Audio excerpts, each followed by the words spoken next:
ClusterJ requires some data to be inserted in the database prior to start using it.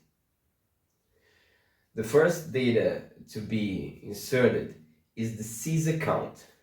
You will insert an account manually at the account table with the sysadmin. You will insert manually with your MySQL client a row in the accounts table. The second set of data is the machines. A machine can be a physical or virtual computer that will receive the tomcats to run the nodes in a cluster in ClusterJ.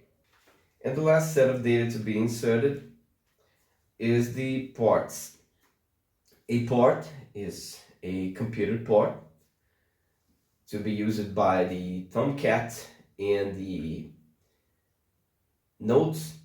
Each cluster in ClusterJ has a set of nodes. Each node is a tomcat, and these ports are the ports to be used by these tomcats.